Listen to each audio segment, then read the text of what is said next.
My question centers more around, I guess, modern rise in artificial intelligence. And do you think anything that is machine coded could ever be considered alive or have a soul? Do you think anyone could be reincarnated maybe that way?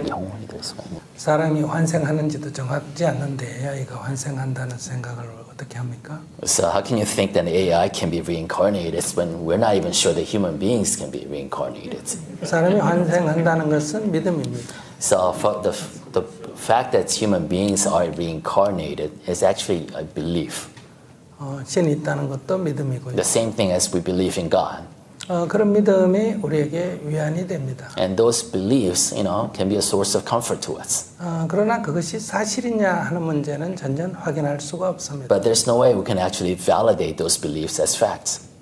근데 과학적으로 만들어진 AI를 가지고 그런 확인할 수 없는 영혼에다가 비유한다는 건 맞지 않습니다. So it's not appropriate analogy or kind of nexus for you to create something that was scientifically created and try to pull that into a realm of belief.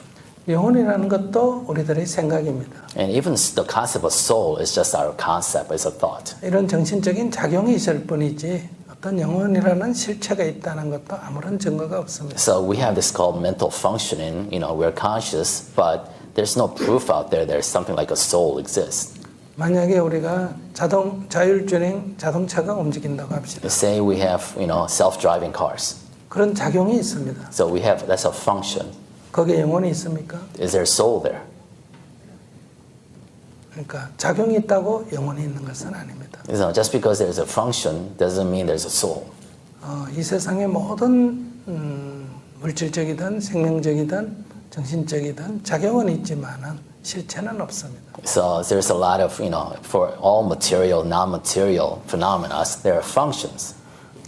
물질의 움직임이라는 것은 그냥 화학적, 물리적 운동의 변화입니다. So movements, in a material world can be described in scientific equations. 생명 현상이라는 것은 신진대사입니다. And life function can also be described as a consequence, a result of metabolism. 그 근원은 유전자입니다. And the source of that life is your genes. 즉 고도의 설계도의 물질이 배치가 되면 움직이는 작용, 신진대사 작용이 일어나는 겁니다. So basically, we have this genetic blueprints. If you add material in the right environments, then you create this function called life. 오늘 우리 정신작용은 마치 컴퓨터의 앱과 소프트웨어의 앱과 같습니다. So in that sense, our mental functions are similar to computer software. 그렇기 때문에 인공지능은 이렇게 충분히 흉내낼 수 있습니다. So in that sense, I think AI can come close to mimicking the functions of a human being. 어디까지 갈지는 앞으로 두고 보지만은 그것을 우리가 그러나 충분히 흉내낼 수 있다는 것은 말씀드릴 수 있습니다. So we don't know how far AI is going to go, but I think it's safe to say that it will come close to mimicking the functions of a human being. 여러분들의 인생을 이렇게 자유롭게 살아가는 것 같죠? So you think you're living your life freely of your own free will, right? 그렇지 않습니다. 여러분들의 앱처럼 형성된 까르마에 의해서 거의 움직입니다. But that's not so. You're actually behaving and living your life based on constructed karma within you. 여러분들의 행동 양식을 분석해서 데이터를 가지게 되면 여러분들을 얼마든지 조정할 수 있습니다. And if we actually have enough data on your behavior, on your likes and dislikes, it's easy to manipulate your behavior and decisions. 우리가 물건을 살 때 어떻습니까? So what happens when we want to buy something? 내가 필요한 것을 가서 사지 않습니까? We go and buy something we need. 지금은 그렇지 않습니다. But not these days. 광고가 나의 욕망을 불러일으킵니다. 욕구를 불러일으킵니다. So advertisement actually create that desire, that need. 필요하고 관계없이 그 욕구를 따라가서 구입을 합니다. So desire comes to us without the need, and we follow that desire to buy. 그래서 구입해 놓은 것이 나중에 별로 사용하지 않는 것이 많습니다. So we have a lot of things that we buy that we don't really use. 우리가 선거를 할 때도 마찬가지입니다. Same thing during elections. 대통령으로서 역할을 할 사람을 우리가 선출합니다. So presidential election should be all about picking that president that we think is going to do a good job for us. 이미 지금부터 앞으로 미래는 그렇지 않습니다. But already today, that's not how it happens. 나의 이 까르마를 이용해서 어떤 자극을 주면 혹 관심을 갖는다. 이걸 연구해서 맞춤 광고를 내면 투표를 하게 됩니다. So we are actually bombarded or stimulated based on our karma or our collection of preconception and biases, and the advertisement is targeted to our conceptions, so we actually react automatically in voting for somebody. 그래서 우리가 자기에 대해서 깊은 성찰이 필요합니다. So this day and age is more necessary for us to really self-reflect in a deep way. 여러분들은 자기 생각으로 막 이렇게 주장하고 저렇게 주장하는 것 같지만 그것이 다 조정이 가능하다는 겁니다. All I'm saying is that you think you're acting out of free will when you actually opine on something or you behave in something, but I'm saying is that we all can be manipulated. 이미 그런 현상이 나타나고 있습니다. Because we're already seeing it. AI가 장착된 유튜브가 지금 여러분들에게 영향을 끼치고 있습니다. So, just social media, YouTube, that's run by AI algorithm is influencing us. 여러분들이 관심 있는 것을 하나 보게 되면 그 관계되는 것이 쭉 연결이 됩니다. When we, hit on a video about a topic we're interested, then you see hundreds of other videos.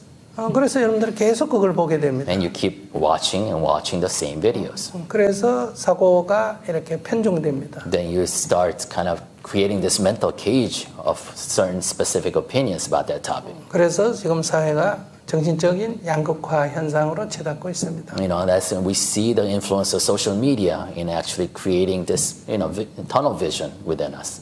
많은 편리한 점도 있지만은 이런 나쁜 영향도 끼칩니다. So, there are a lot of conveniences that come with this technology, but also, bad influences. 그런데 인간의 정신작용의 여러 가지 중에 하나 특이한 작용이 있습니다. But of all the different mental functions, there is one thing that's particular to human beings. 알아차림이라는 겁니다. And that's called mindfulness.